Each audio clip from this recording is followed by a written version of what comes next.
Hola para todos y bienvenidos una vez más a esto que se llama La Vida Podcast.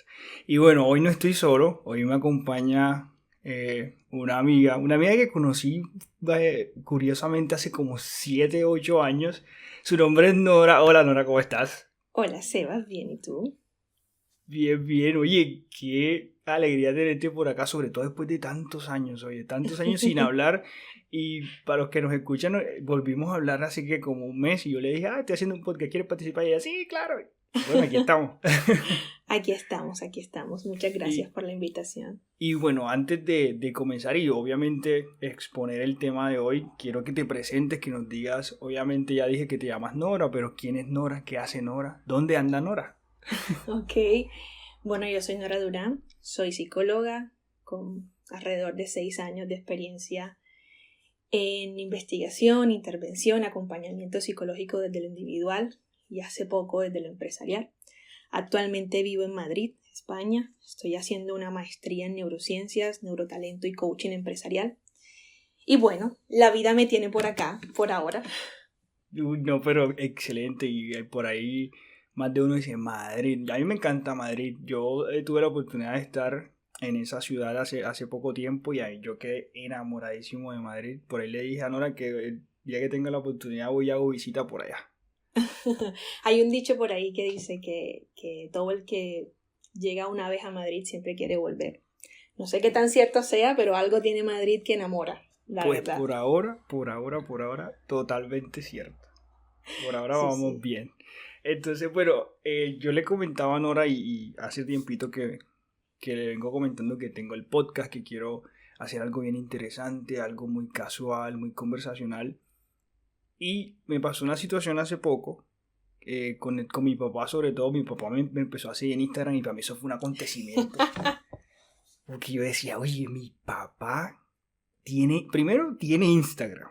¿Cierto? Eso ya es un acontecimiento en sí. Y segundo, me empezó a seguir, o sea, sabe cómo utilizar Instagram. Que ya ahí son dos historias diferentes. Eso me pareció muy chévere y vino a mi cabeza el tema de este cambio generacional que ha venido teniendo el mundo, la humanidad como tal. Mi papá definitivamente es de una generación diferentísima a la mía y la de Total. hoy en día, la actual, la generación que viene creciendo, los que están en los 18, 19, 20, 21, también es muy diferente a mí, ¿no? A nosotros. A lo que fui yo en ese momento y más abajo los 15, los 16, peor aún, más diferente. Y bueno, Nora y yo tenemos algo en común y es que somos de la misma generación y hablando con ella me decía que tuvo la oportunidad de ir creciendo y ver todas esas generaciones en su casa. Entonces quiero que empecemos con eso.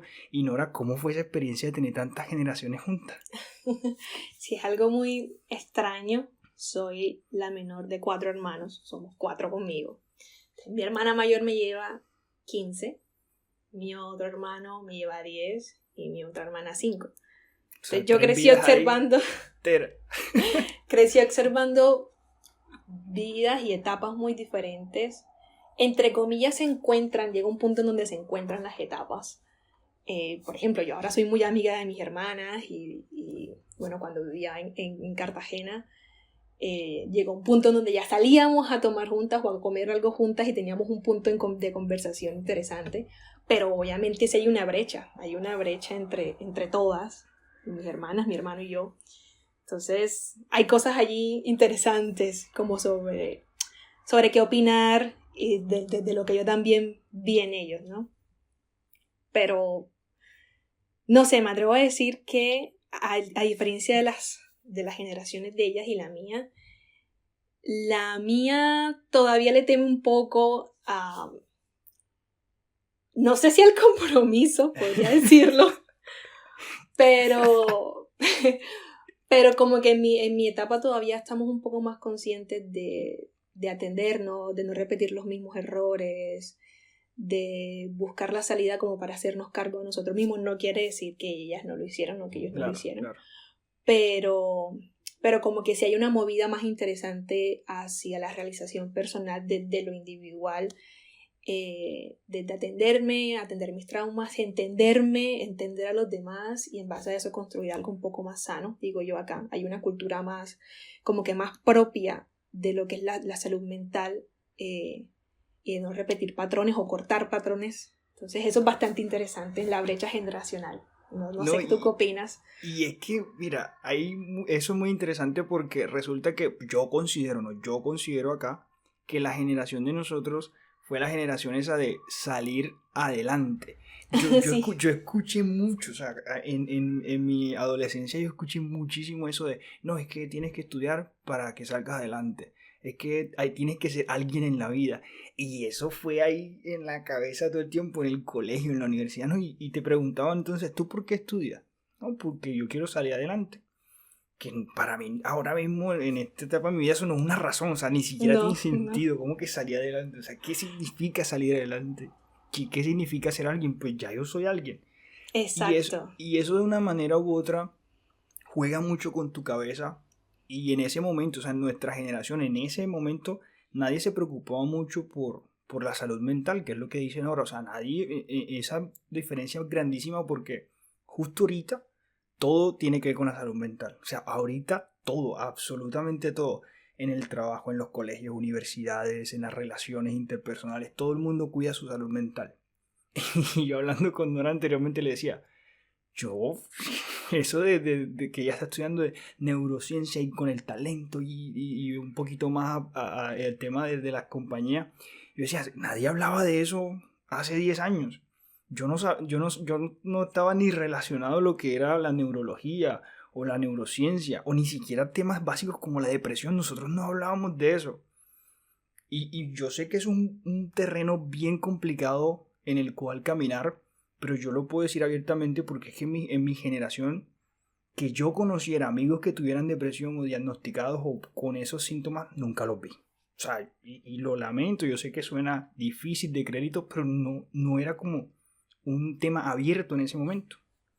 Sí, es cierto. O sea, por ejemplo, desde mi experiencia o mi vivencia, yo que pasé por varios colegios, era rara vez incluso uno ver el psicólogo en el rol educativo. Así o es. sea, sabíamos que había una figura del psicólogo, pero cuando algo muy malo pasaba con algún estudiante, como que, uy, se fue al psicólogo. Lo mandaron para el psicólogo. Eso, y era algo complicado, ¿no? Que te mandaran para el psicólogo en el colegio decía mucho de ti. Total, ¿no? Y por ejemplo, en mi caso, cuando yo le dije a mi papá que yo iba a estudiar psicología, se quedó mirando así como, bueno, ¿Qué? ¿y eso qué? Sí, es cierto. Fíjate, mis hermanos no tanto, de hecho, mi hermana mayor quería que yo estudiara literatura o filosofía, porque bueno, me gustaban mucho esos temas y como que siempre me apoyó en ese sentido, fue como, no, lo que tú decías y te apasione, hazlo, ¿no? Y yo conocí la psicología de una manera que tampoco me la esperaba. De hecho, ya en los últimos años, 10º, 11, que son los últimos años de preparatoria para nosotros en Colombia, por mi profesor de filosofía. Realmente me empecé como a interesar mucho por muchos temas de la filosofía. Y él un día, así de la nada, fue que me dijo, es que tú tienes vocación de psicóloga. Claro, bueno, yo conté con el privilegio y la bendición de que en mi colegio, sí, en ese colegio donde me gradué, nos dieron un poquito de orientación vocacional. Y siempre tendía como a las humanidades, a la medicina, algo así como mucho del cuidado al otro, pero yo no tenía ni idea. Ni idea. ¿Qué voy a hacer? ¿Qué voy a hacer con mi vida? Hasta que él un día me lo planteó y me dijo, tienes vocación de psicóloga, escuchas muy bien. Y yo como que me sonó y quedó resonando en mí, hasta que dije, bueno, empecé a buscar y empecé a ver que se unía con temas de filosofía y no sé qué, y el comportamiento humano y tal. Y dije, bueno, como que por aquí creo que va lo mío, ¿no? Pero de hecho de mi promoción yo soy la única psicóloga. Entonces, aún así es raro, ¿no? Es raro y ya cuando uno está adentro es que, bueno, empezamos a hablar de esto, ¿no? Entonces como que te estoy hablando de que considero yo que unos 8, pongámosle 10 años, se empezó un poco a tenderse a ser bien visto el hecho de tener un psicólogo o de ir al psicólogo o de ir al psiquiatra.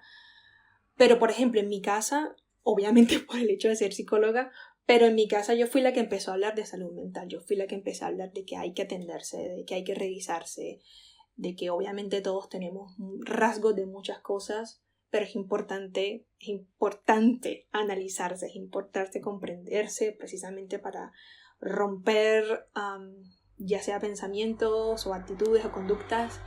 Y bueno, estamos siempre en construcción de nosotros mismos, ¿no? Pero si al principio en mi casa lo tomaron como, bueno, ¿y esta qué está haciendo? Rarito, eso está rarito. Exacto, pero fíjate, ahora algo de lo que me enorgullece un montón, y es que ahora mis hermanos ya lo hablan con mucho más normalidad, ya han ido también a terapia, ya entienden la importancia de atenderse, de hacerse cargo de uno mismo, porque bueno, eso es lo otro con las brechas generacionales, ¿no? Entre mis papás, mis tías y digamos que la gente mayor, muy mayor que tengo a mi alrededor, claro, vienen de etapas y de generaciones que tampoco nunca se habían atendido, ¿no? Entonces, la gracia, o por lo menos una de las cosas maravillosas que yo veo de crecer, es que he ido entendiendo que de alguna manera mis papás, mis tías y de pronto mis hermanos mayores hicieron lo que pudieron con lo que tuvieron, con las herramientas que tuvieron en ese entonces, exacto. Y de alguna manera, bueno, intentaron no repetir patrones y hacer lo mejor que podían, aún con todas las falencias que, bueno, todos tenemos, ¿no? Pero eso yo no lo aprendí sino hasta que fui a terapia, hasta que mi psicólogo me sentó también y fue como, ok, Nora, vamos a hablar sobre esto. Entonces eso es lo maravilloso de comparar las brechas generacionales, porque precisamente nunca se normalizó algo que debería estar. Yo digo, la psicología o el terapeuta debe estar en la canasta familiar. Tú vas y compras huevo, pan, leche, mete al psicólogo ahí también. O sea, es demasiado importante. Y es que, mira, a mí me parece interesante la palabra que utilizas de atenderse, y es que eso marca muy, muy fuertemente lo que eran las generaciones anteriores. O sea, mi mamá, mi papá, mis tías, como tú decías, ellos están acostumbrados no a atenderse, sino a atender. Hay que atender a la familia, hay que atender a los pelados, hay que atender a los vecinos. O sea, ellos están acostumbrados a atender y a servir a los demás y nunca se preocupaban por cómo estoy yo. Por cómo estaban ellos mismos, ¿sí? Exacto, yo te aseguro que miles de veces mi mamá pudo estar sintiéndose terriblemente anímica, o sea, anímicamente terrible, pero ella siempre pensó en, es que yo tengo que atender a mis pelados, y no se tomó el tiempo de analizar y decir, oye, yo necesito hablar de esto, o necesito soltar este pensamiento, soltar esto que me está haciendo daño, que probablemente lo tenía en su cabeza, pero nunca le prestó atención. Claro, y es que tampoco sabían cómo, ¿sabes? Y es que a medida de que ha pasado el tiempo, entonces las generaciones han ido marcando esa tendencia de hay que preocuparse por la salud mental, es importante, es causa de otras enfermedades, ¿cierto?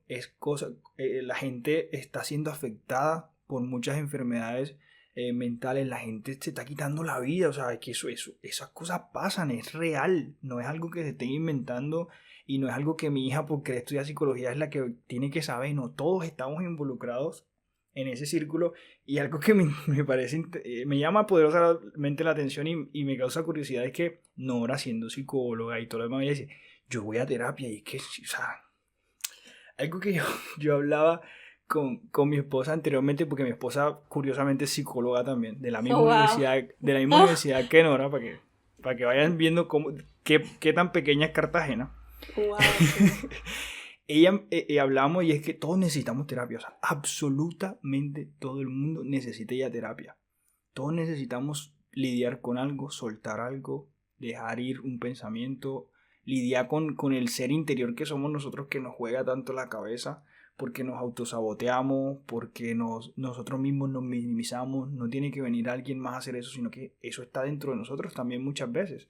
Y ahí es donde le decían ahora por eso de atenderse. Me encanta esa expresión porque es literal, o sea, atenderse. ¿Cómo me siento yo? ¿Qué necesito yo? ¿Cómo estoy yo? Obvio, tú debes tener cuidado con las demás personas y atender a las demás personas también. Eso va dentro de las relaciones. Pero ¿cómo estás tú? Y ahí esa es la clave. ¿Cómo estamos nosotros mismos? Exacto.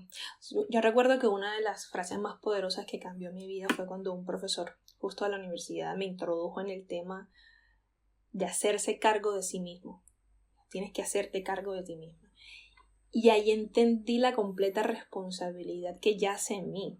O sea, yo soy la que es responsable de hasta cuándo o hasta cuánto, perdón, me afecta algo allá afuera que me hace otro, que no depende de mí, pero sí depende de mí qué tanto me afecta, qué tantas vueltas le doy al asunto, qué tanto me permito sanar, qué tanto permito que las cosas me afecten o me hieran.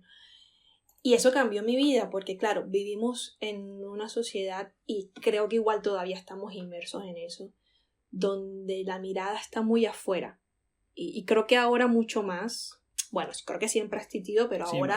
ahora hay un tema de una hiperestimulación allá afuera con el tema de las redes, con la multitarea, con tantos estímulos pasando constantemente, tantas vidas que, a ver, accedemos al teléfono y ahí lo que vemos es vidas pasando que, bueno, al final uno no sabe qué está pasando detrás de esa vida, ¿no? Así es. Pero hay una hiperestimulación allí, y algo que me ha llamado mucho la atención también de las neurociencias como tal es que la misma neurociencia se está dando cuenta de que es importante parar, que es importante la pausa, y es importante empezar a volver la mirada hacia nosotros mismos, es importante la pausa de volver a lo profundo, ¿no? de cómo lo estoy haciendo, evaluarme, de cómo me estoy hablando, para qué me estoy hablando. A mí me gusta mucho invitar a las personas a más que un porqué, de por qué me pasa esto, por qué aquello, por qué esto otro, la invitación a un para qué.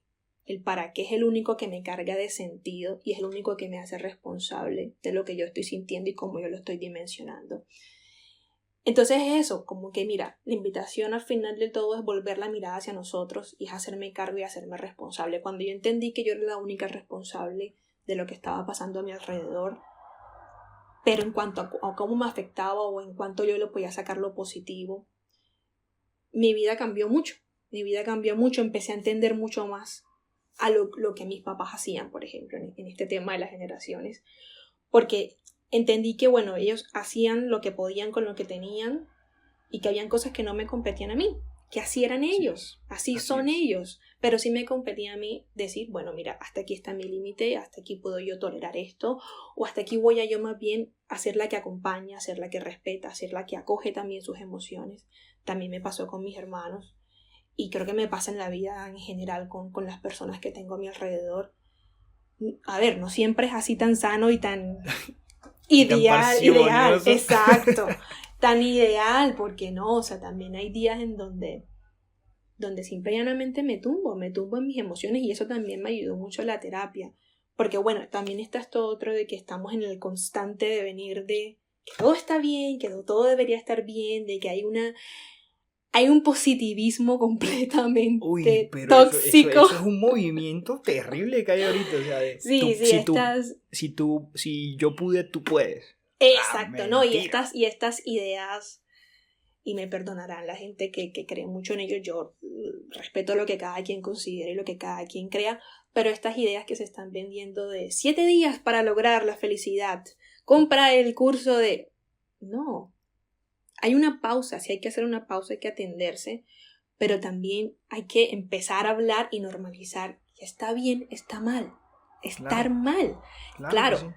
Lo que importa es también en cuánto te vas a permitir estar mal, ¿no? Porque la idea no es enfermar, que ese es el punto, que ya irse al extremo es enfermar. Pero está bien sentirse mal, acoger la emoción de sentirse mal, trabajarla, vivirla, sentirla, y luego seguir, ¿no? Y ver qué se saca de allí, para bien o para mal, pero vivirlo. Eso lo aprendí en terapia. Claro.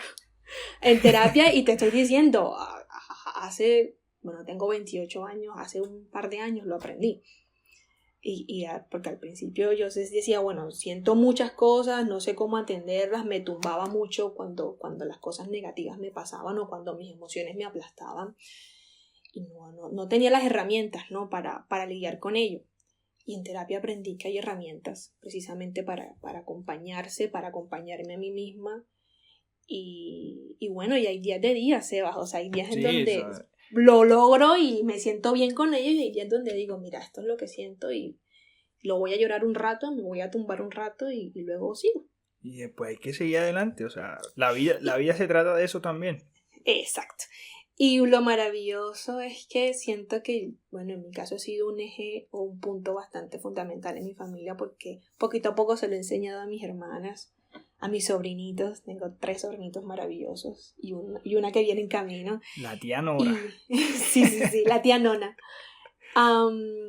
Y ya lo viven de una manera completamente diferente, o ya lo hablan más, ya se habla en la casa mucho más, ya se habla también en mis amigos mucho más, ya hablan de atenderse, de preguntarse, oye Nori, ¿dónde puedo ir a un psicólogo? ¿Conoces a alguien? Recomiéndame a alguien y tal. Y es como, oye, qué maravilloso que se está hablando mucho más de esto y que la gente le está prestando mucho más atención a esto. Ojo, hay algo que sí aclaro, y es que no todo a lo que le pongamos la conducta delante o la palabra psicología delante o incluso la palabra neurociencia delante es psicología o es neurociencia. O sea, hay que también tener como un ojo crítico allí, porque también se está vendiendo mucho de que todo es psicología y ahora hay un boom de la neurociencia muy, muy, muy amplio y muy importante que me parece maravilloso. Pero no todo es neurociencia, no todo es psicología, o sea, como que sí tener ese ojo crítico de saber con quién nos estamos atendiendo, a dónde nos vamos a atender, qué estamos consumiendo precisamente de contenido en redes sociales y todo esto, porque como que sí me parece que es muy importante hacer un llamado de conciencia de que no hay fórmulas mágicas para nada, no hay actividades mágicas para nada, para curar la depresión o para ansiedad o qué sé yo. Pero sí hay que crear seres conscientes de que atenderse es importante y bueno, y consultar y averiguar, investigar y tener un poquito de criterio al momento de acudir a un profesional. Y yo creo que, bueno, ahí en eso, yo he visto mucho en redes sociales ahorita que todos son psicólogos, todos son coach emocionales, porque ahora, sí, claro, ahora la tendencia es que somos coach, ¿no? Ya hay coach emocional, coach empresarial, coach de fitness, coach de esto y coach de lo otro. Y a mí me da a veces cosa con la gente que se engancha con esto de los coaches emocionales y mi respeto para la gente que lo hace bien su trabajo total. Y que guía a la gente. Pero hay unos que solo se quieren lucrar de eso. Y entonces empiezan a inventar estas fórmulas mágicas de que en 7 días cura la depresión y tal. Oye, no duran 7 días seguidos yendo al gimnasio. ¿Tú crees que van a curar depresión en 7 días? O sea, exacto. También, y apoyo mucho lo que dicen ahora, es que hay que discernir muy bien con quién se está uno guiando o de qué se está uno guiando o basando para hacer esos juicios. ¿Por qué? Porque es que nosotros antes de confiarle todo o toda la salud mental a una persona tenemos que empezar a conocernos, hacer una investigación, leer, consultar con las personas que ya han pasado de pronto por esos procesos y que conocen personas que hacen bien su trabajo, porque siento que eso de la salud mental es tan importante que no a todos se les debe confiar. No en todo el mundo se puede confiar para discutir lo que pasa dentro de nuestra cabeza, para que te dé un consejo, para que de pronto vaya contigo a través de ese proceso de lo que es conocerme, conocer mis problemas, cómo los puedo superar, cómo el día de mañana puedo ser mejor. Porque yo siento, y por eso les digo, o sea, no es porque Nora, que es mi amiga y mi esposa sean psicólogas, defiendo a los psicólogos, pero siento que hay personas que hacen muy bien su trabajo y que todos estos de pronto que aparecen y empiezan a inventarse fórmulas mágicas y procesos de 1 mes, de 2 meses que, o sea, créanme que para uno conocerse y para uno establecer una línea de decir, oye, estos son mis límites, este es quién soy yo, esto es cómo reacciono a tantas situaciones, eso son años de conocerse. Así es. Y yo creo que volviendo al tema de las generaciones, me causa mucha gracia es que ahora tenemos muchas posibilidades. O sea, ahorita hay muchos psicólogos, hay muchos libros, hay mucho contenido de valor en internet también, porque hay que decirlo, pero antes no teníamos eso. Y yo creo que eso es un cambio generacional drástico, porque el psicólogo en mi casa era la chancleta de mi mamá, o sea... Sí. Ese era el que quiere que hiciste algo malo, tenga. Hiciste algo bueno, ya sabes que no conoces la chancleta. Entonces ahí te iban dando tu psicología. Y, No, y ¿dónde me dejas en el colegio? 100 planas, 100 debo portarme bien. sí, y el psicólogo de las planas, porque la psicóloga del colegio era para hacer los gym day. Eso hay que, lo siento, pero Sebastián. hay que decirlo. La psicóloga de mi colegio, te quiero mucho, no me acuerdo de tu nombre, pero si estás escuchando este podcast, tú eres la que hacía los gym day, no engañas a nadie, ¿ok? Ay, no, qué No estás mal. engañando a nadie. Pero bueno, entonces yo creo que eso es un salto positivo que hemos tenido en temas de generación. O sea, ahorita hay mucho más contenido, mucha más ayuda para las personas que están pasando por un proceso difícil. Porque, o sea, siendo muy sincero, en los tiempos de colegio de nosotros, porque yo también voy a cumplir 28 ahorita en noviembre, ahí les dejo el dato para que manden regalo. Eh, nosotros realmente no teníamos ese soporte. O sea, en nuestra casa no se hablaba de eso. La crianza era muy diferente en temas de hablar temas abiertamente, de compartir sentimientos. O sea, yo vine a decirle te amo a mi papá ahora viejo, porque yo entendí y superé ese tabú de que los hombres no se dicen te amo entre ellos porque tú eres gay o eres marica como decimos nosotros en la costa. No, ese es Total. tu papá y tú sientes amor por él y tú debes darle ese amor, o sea, demostrarle ese amor. Entonces, sí, era muy complicado en nuestra generación hablar de esos temas abiertamente, conocerse a sí mismo era súper difícil porque tú realmente eras un reflejo de cómo te criaban en tu casa. Si tu Sí, mamá te obligaba a hacer las tareas, tú eras el reflejo de eso en el colegio porque tú eras el estudiante que llevaba sus tareas hechas. así es. Si en tu casa tu papá te amenazaba con pegarte con cinturón si te portabas mal, tú ese día llegabas quietecito al colegio. Es cierto. Éramos el reflejo de lo que eran nuestros papás y no fue sino hasta que empezamos a crecer y todo este nuevo boom de la salud mental y de conocerse a sí mismo, de interiorizar problemas, de sacar pensamientos negativos y romper patrones, como decían ahora anteriormente. Eso fue llegando a nuestra mente y dijimos, bueno, hay que parar todo esto que está pasando y hay que empezar a ser nosotros. Hay que Exacto. empezar a sacar Y adelante el yo que realmente soy. claro, y de una manera más sana, ¿no? Porque, por ejemplo, yo, de mis conocidos, de mis amigos, bueno, y me atrevería a decir que hasta de mis papás, claro, la manera de tener límites en su época, cuando ellos eran niños, los papás de mis amigos y mis tías y todo esto, era la violencia, porque Sí, era el papá o la mamá o el abuelo, la abuela autoritaria, eso era de que cinturón, chancleta y golpe para arriba y para abajo. O sea, eso yo no era soy, nada. exacto, yo soy el adulto y es el que tengo el mando, ¿no? Y así crecieron ellos. Yo de pronto, en mi caso, yo no crecí con esa violencia física, pero yo sabía que si mi mamá me Te miraba, salvaste, te salvaste. yo sabía que si mi mamá me miraba, yo decía, ya yo sabía que tenía que callarme, ¿sí me entiendes? Claro, era la figura de De autoridad y autoridad. no con temor ni nada de esto, pero era la figura de autoridad. Ya por lo menos en el caso de mi hermana mayor, que tiene un niño, ya ella implementa esto de la crianza respetuosa, entonces ya es acompañar las emociones de él y que él se exprese bueno, y Ahí, que él entienda que está pasando por rabia o por tristeza. Eso a mí no me tocó. Eso allá tampoco. un momento. Vamos a hacer una pausa y repíteme esa frase, crianza respetuosa. Respetuosa. Hágame el favor. Y ya no me había comentado, ya habíamos comentado esto antes. Y yo sabía que iba a llegar el tema podcast porque yo quería tocar ese tema porque, bueno, yo lo siento, ¿no? Yo lo siento por lo que voy a decir, pero Sebastián, yo ahora mismo, a mis 28 años, con lo que he visto de personas que están criando a sus hijos de esa manera, con ese logo y ese nombre de crianza respetuosa, yo no creo en esa vaina. Lo siento, Sebastián. lo lamento. O sea, yo, y pido disculpas, es lo que yo pienso, pero respete mi opinión. O sea, obviamente podemos no estar de acuerdo ahí, pero yo siento que eso no sirve.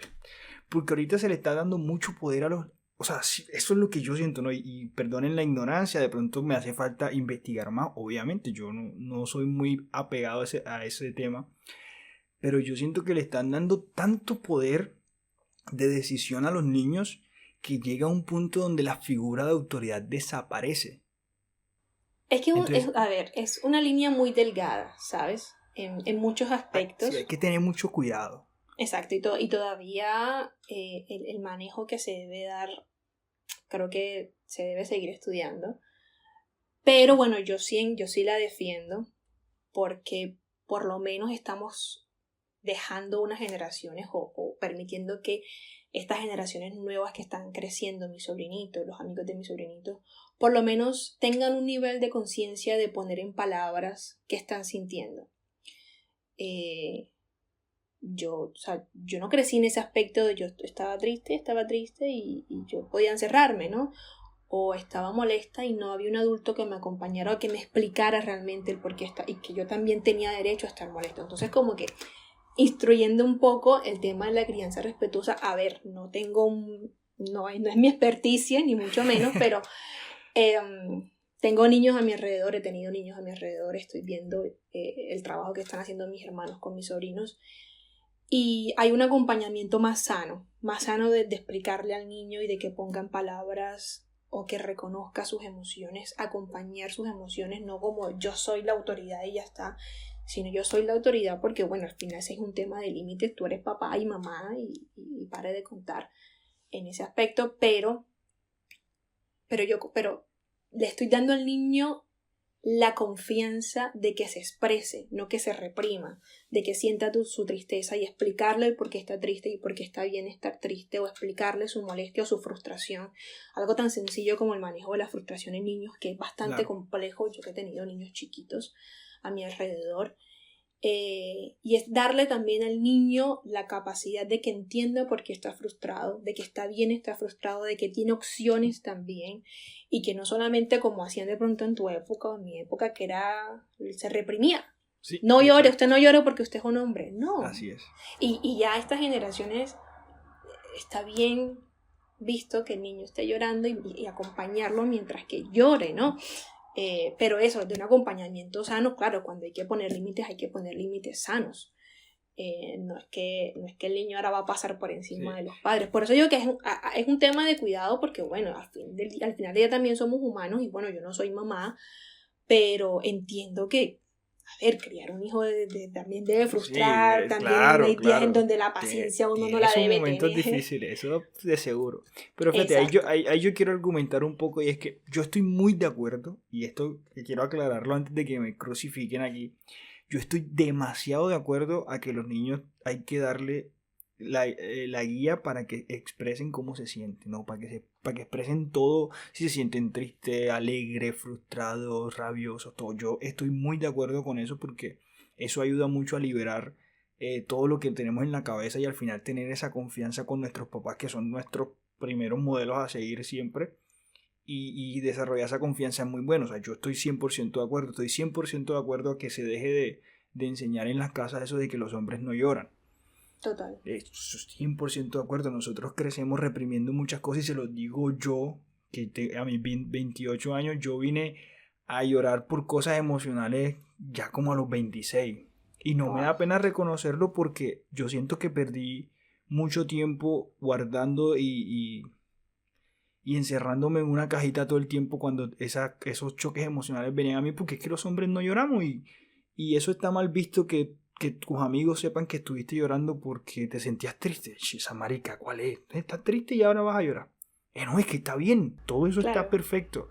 Lo que yo no comparto de todo este tema de la crianza responsable, es que a veces esa línea de la que hablamos se pierde, se desdibuja completamente, y el niño es el que empieza a mandar a los papás.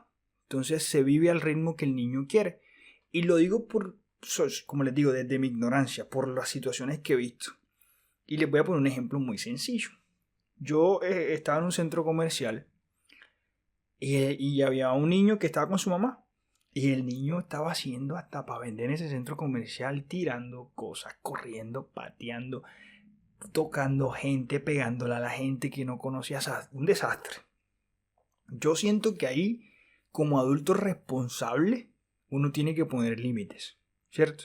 Y ser, en ese tipo de momentos donde la situación se puede salir de control, hay que ser estrictos con ese límite. ¿Por qué? Porque tú eres el adulto, en ese momento tú tienes el discernimiento de qué está bien y qué está mal, y que pues, molestar a todos los demás que están en el centro comercial, pues obviamente es algo que no se debe dar, ¿no? Y la mamá estaba haciendo esto literal, no estoy exagerando en nada. La mamá estaba haciendo literal esto. Amor, eso está mal. Con este mismo tono de voz. Amor, eso está mal. Ya eso lo hablamos. Tú sabes que no debes hacer eso. Por favor, cálmate. Y ese niñito, cálmate, pa' donde eso, pa' allí, pa' acá, y la raqueta y el balón y pa. Y los empleados, la cara de los empleados de ese almacén era como, señora, por favor, haga algo. Ayúdenos, ayuda. Y entonces ahí es donde yo digo, bueno, muy bonito todo que quieras criarlo de esa manera. Muy bonito que utilices tus palabras en vez de poner un límite muy rígido o gritarlo, cosas que no comparto esa parte. Pero si tú, bueno, si fuera mi mamá, pues, fuera una historia muy diferente, ¿no? Pero creo que en esas situaciones sí hay que ser como papá. No soy papá, pero supongo que hay que ir y cortar de raíz el problema. Obvio, explicar el por qué, porque es muy importante explicar el por qué estamos haciendo lo que estamos haciendo, pero sí ir, tomarlo de la mano y decirle con una voz muy, o sea, imponiendo tu autoridad. Es que hay momentos en que hay que imponer esa autoridad, al menos eso es lo que yo pienso, de acá en mi ignorancia, ¿no? Entonces, esas son las cositas, o el tipo de cosas que no comparto de esta generación que están criando ahora, ¿no? Con todo el tema de la crianza responsable y todo lo demás. Sí, yo digo que bueno, al final, bueno, no somos padres. Sí. Exacto, y hay días de días, te digo, yo que sí a ver, en lo largo de estos años sí he tenido muchos niños a mi alrededor. Los niños para mí son las emociones andantes y es mi deber como adulto, ya sea padre, madre o cuidador principal o simplemente cuidador, enseñarle precisamente que hay normas, que hay lugares donde se debe pues comportar, que hay emociones que, bueno, se deben acompañar y que debo permitir que el niño las experimente también, porque a veces los berrinches que hacen los niños no es tanto la situación que está pasando, es simplemente que algo le incomoda y que no sabe cómo utilizarlo, no sabe cómo expresarlo. Pero bueno, eso es otro tema, siento que eso es otro terreno y como adultos, lo que yo sí creo, y creo mucho en este tema de la crianza responsable y respetuosa, porque sí está en nuestras manos hacer generaciones más sanas, más conscientes, que hablen con más naturalidad de sus emociones, que se permitan vivir las emociones o transitar las emociones que estén pasando, que analicen mucho su conducta y sobre todo que sean mucho más empáticos con el resto, porque al final del día se resume también lo que hacemos con nosotros, pero también lo que hacemos con los demás. Total. Entonces creo que una de los pilares de la crianza responsable es crear niños empáticos también con nosotros y crear padres empáticos también con los niños. Pero bueno, como te digo, son terrenos más amplios, sí.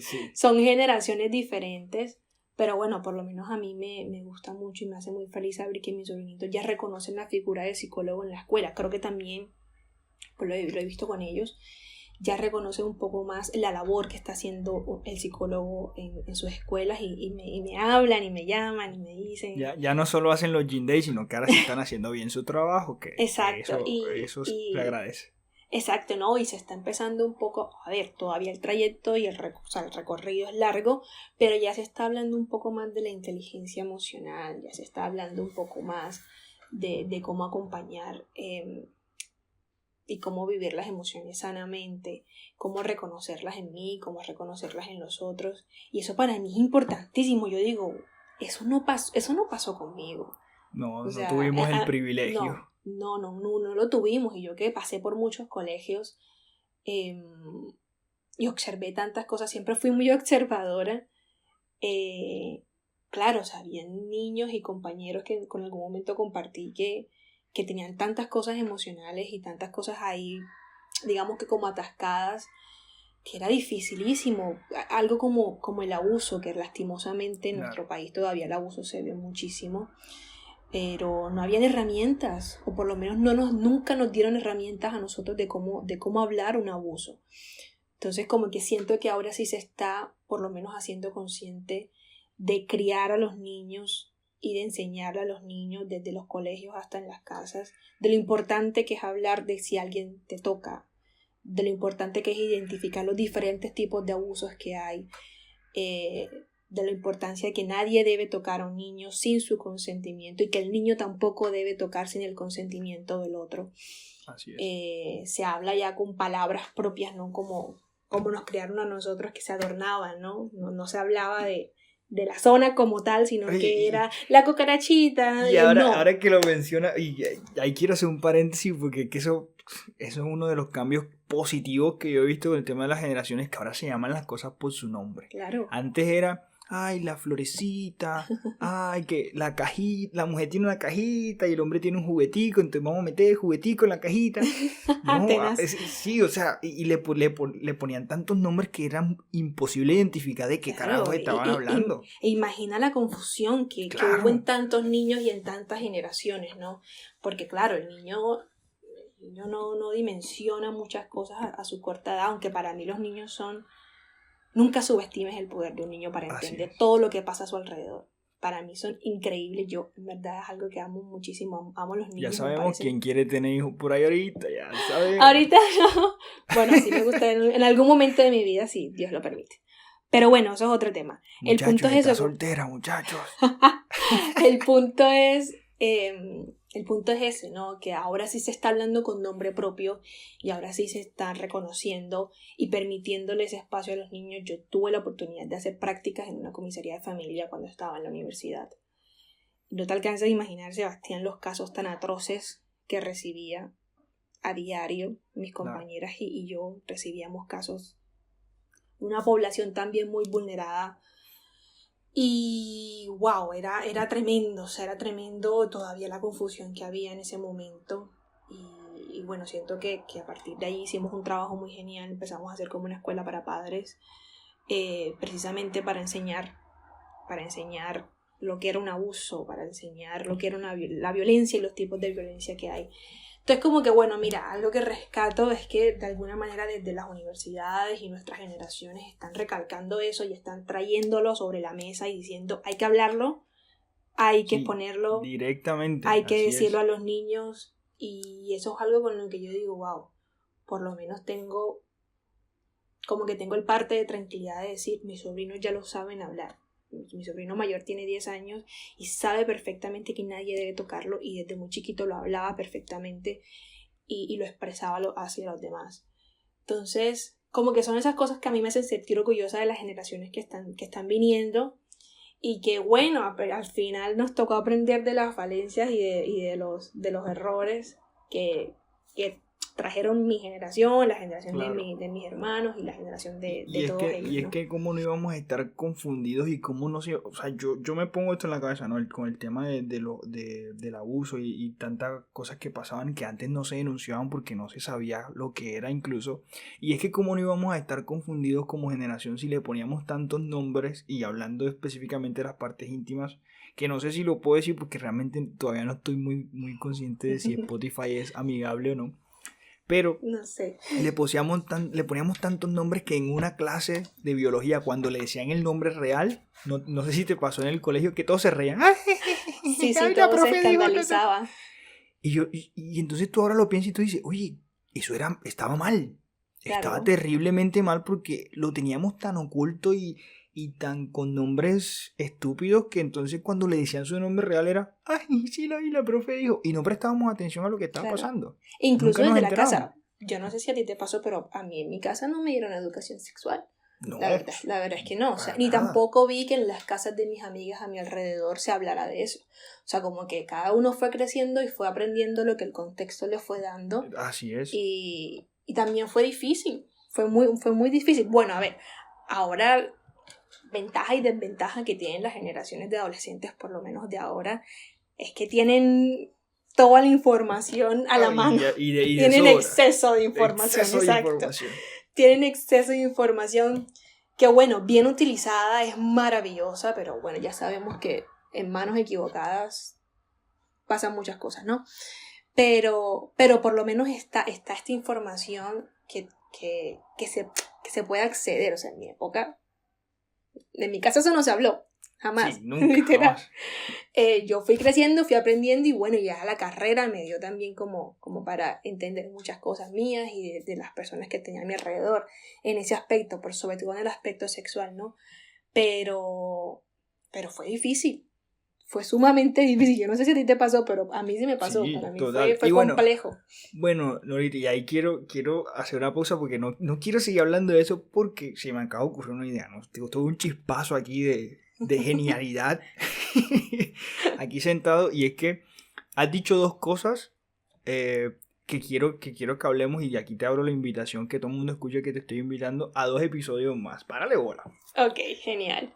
Primero, la inteligencia emocional, que creo que es un tema para mí Maravilloso. interesantísimo y lo he hablado mucho con mi esposa y hemos crecido en eso porque yo antes, eso sí lo tengo que aceptar, era un ignorante total en el tema emocional. Hombre al fin y costeño, peor es la pena. No es que tenga nada en contra de ese costeño, yo amo mi tierra y todo, pero las cosas son como son, ¿no? A nosotros esa información como que no nos llegaba.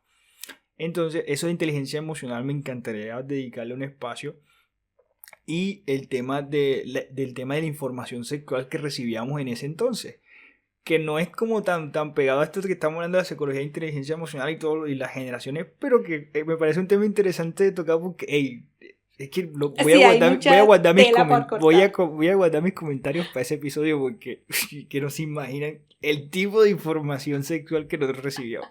Uy, sí, total. Bueno, yo tengo muchas, la verdad. Y es precisamente por eso que quiero que esos dos temitas le pongamos un pin ahí, que ya ahí te comprometí con 2 episodios más, lo lamento mucho, no te había preguntado antes, pero ya te comprometí con esos 2 episodios, porque siento que son 2 episodios muy interesantes y que también hay mucho por hablar, y sobre todo que este ya va larguito, ¿no? Sí, sí. Y como para ir cerrando, quiero hacerte una pregunta, y es que rápidamente, ¿no? Rápidamente, el tema de que tú estuviste envuelta en esto de ser la primera persona que habló eh, sobre salud mental y todo este tema de la psicología en tu casa y que viste digamos, esa escala generacional. eh, Rápidamente me digas cómo crees que ha cambiado eso positivamente, además de todo lo que ya hemos dicho, como para encapsular todo en unas pequeñas palabras. Bueno, desde mi casa y mi familia, yo creo que ahora estamos mucho más comprometidos con hablar cuando estamos mal. ¿Sabes? Como que antes de yo introducirlos, por así decirlo, como que cada quien se guardaba mucho sus cosas y yo crecí viendo mucho eso en mis hermanos, mis papás. Y ahora, bueno, ahora yo desde la distancia, pero sabemos que está una llamada y Claro. está hablar, sobre todo hablar, la importancia de hablar porque hablar sana muchísimo. Eh, entonces como que siento que se ha abierto esa puerta maravillosa en mi casa, sobre todo con mis hermanas y mi hermano, de hablar cuando algo nos está molestando, de hablar cuando algo nos está afectando, cuando algo nos entristece, cuando algo nos frustra, y acompañarnos. Y de la invitación de ellos de decir, oye, ¿sabes qué? A partir de que hablé contigo quiero empezar terapia. Entonces, eso ha sido maravilloso y siento que por lo menos con mis amigos no me atribuyo no me atribuyo como que todo, pero siento que también he sembrado un poquito el hecho de decir, hay que atenderse, hay que hablar, hay que atenderse uno mismo en todos los aspectos, hay que hacernos responsables de nosotros mismos, hay que ponerle nombre a todo lo que sentimos o por lo menos vivirlo y no evitarlo. Y bueno, siento que ha sido maravilloso. A mí me hace muy feliz ahora cuando mis amigas me llaman y me dicen, oye, encontré un psicólogo y me ha ido súper bien. Oye, mira, estoy probando, con uno no me fue bien, estoy probando otro, pero quiero encontrar el que se ajuste a mí precisamente para vivir esto. O algunas que no dan el paso, o unos que no dan el paso, pero me llaman o hablo con ellos y me dicen como que, oye, no me estoy sintiendo así, pero vamos a hablar. Quiero hablar. O puedo hablarlo. Puedo hablar contigo de esto. Vamos a hablarlo. ¿Sabes? Entonces eso me parece muy sano y muy importante que se está viendo ahora. Se está hablando mucho más, se está reconociendo mucho más y siento que de entrada ya hemos ganado un terreno que mis papás no lo tuvieron, que mis hermanos en su momento, quizás cuando tenían mi edad, no lo tuvieron tampoco y que ahora es un terreno muy importante y me parece maravilloso, la verdad. Y bueno, yo sí quiero rescatar 4 cosas que me parecen súper importantes de las que hemos hablado nosotros hoy. Es primero lo que tú decías, o sea, hay que hacerse cargo de uno mismo, me voy con eso y atenderme. Me encantaron esas 2 cosas de hacerse cargo de uno mismo, atenderse, porque es importante conocerse uno mismo, es importante conocer nuestros límites, es importante conocer quiénes somos nosotros realmente. Y cuando uno se conoce, cuando uno empieza a abordar todos esos temas y a exteriorizarlo, yo creo que ahí nos encontramos con la mejor versión de nosotros también. Lo segundo es que hay que hablar, incluso las conversaciones difíciles, cuando estamos mal, cuando estamos en el suelo, yo creo que ahí también es bien importante hablar con las personas que nos rodean y que sentir ese apoyo, porque al final nosotros también estamos apegados a ese apoyo que sentimos de las personas que nos quieren, que están pendientes de nosotros y que además de querernos nosotros mismos, pues sentimos ese cariño y ese aprecio por parte de ellos. Lo tercero, asesórense bien, muchachos, por favor, asesórense bien con la gente que van a hacer consulta de psicología, con la gente de la que consumen esta clase de contenidos de redes sociales. No hay fórmulas mágicas. Cada quien vive un proceso diferente, cada quien pasa por situaciones muy específicas y necesita una ayuda también que va específica a eso, ¿no? A ese problema o a ese temor que va a atacar. Entonces creo que debemos empezar a investigar y a documentarnos bien sobre las cosas. Y lo último es que, volviendo al tema de la crianza y todo, yo creo que hay que establecer límites. Me encanta el tema de ser muy transparente con los niños de hoy en día, con esa generación. Hay que hablar las cosas, de cómo nos sentimos, que ellos exterioricen todo eso que tienen, porque de esa manera vamos creando una confianza y una mejor manera de atacar los problemas. Pero definitivamente, desde mi perspectiva, hay que manejar esa delgada línea entre que se vuelva una relación muy amiga entre papá e hijos, porque yo siento que sí, yo tengo el pensamiento de que sí podemos ser amigos de nuestros papás, y yo lo vivo ahora con los míos. Yo creo que ellos ahorita son más amigos que papás, pero con los niños adolescentes yo siento que nunca hay que perder la imagen de autoridad. No sé, eso como personal ahí. Yo sé que Nora de pronto pensará diferente, pero... Yo tengo mis opiniones, pero eso da para otro podcast. Así es. Entonces, nada, realmente muy agradecido con Nora por sacar el tiempo de hoy, ya entrando a despedirnos. Me encantó la conversación, siento que hay mucho más por hablar acerca de este tipo de temas. Ya tenemos por lo menos, como te dije, ya te comprometí en 2 episodios, hay como el que no quiere la cosa. Entonces sí, encantado de compartir micrófono hoy contigo y nada, te dejo ahí para que te despidas de la gente. Bueno, Sebas, ¿no? Agradecerte de antemano por pensar en mí, por invitarme. Es la primera vez que hago esto, así es que estaba un poco nerviosa al principio, pero siento que fluyó muy bien y que ojalá quien nos escuche se quede con alguna idea. Esto es lo importante, ¿no? Dejar ideas, empezar a generar pensamientos críticos en nosotros. Y nada, yo encantada de volver otra vez y de volver a compartir desde mi experiencia y desde la vida, porque la vida nos da para tantas cosas, y qué mejor que todo vaya siendo muy sano y muy constructivo desde nosotros mismos. Y nada, agradecerte otra vez y sí, muchas gracias. Y Nora, no sé, siendo acá ya un poco atrevido, yo sé que tú eres psicóloga, de casualidad, si alguien escucha este podcast hasta este punto, si lo escucha hasta el final y dice, oye, yo quisiera hablar con esa muchacha acerca de mi salud emocional, de mi salud mental, ¿se podría? Bueno, ahora mismo no estoy haciendo acompañamiento individual, pero sí, o sea, si se hablan conmigo yo los puedo guiar. Sí, tengo muchos amigos, no es para comprometerte nada, simplemente si se puede, ¿no? Yo puedo, como el que no quiere la cosa, por ahí cuando salga este podcast en YouTube y en Spotify, yo puedo tirar por ahí tu correo y pues si alguien lo escucha hasta aquí, no sé, pronto recibes un correo, quién sabe. Sí, la verdad es que sí, o sea, ahora mismo como te digo, estoy más de lleno en el tema empresarial. Pero el tema individual me apasiona también un montón y tengo un grupo de psicólogos maravillosos entre amigos, colegas y bueno, desde mi psicólogo también. Entonces, sí, podría asesorar, podría también acompañar y podría guiar. Entonces, claro que sí, la verdad es que sí. Bueno, ahí les dejo la inquietud a las personas que nos estén escuchando por acá. A los hombres que llegaron hasta aquí, recuerden que Nora quiere tener hijos y está soltera. Entonces, Sebastián. No, información extra. Y información extra y como un bonus para el que estuvo escuchando hasta acá. Una vez más, muchachos y muchachas, muchas gracias por prestarnos sus oídos en el día de hoy. Y nos vemos en la próxima. Chao. Hasta luego.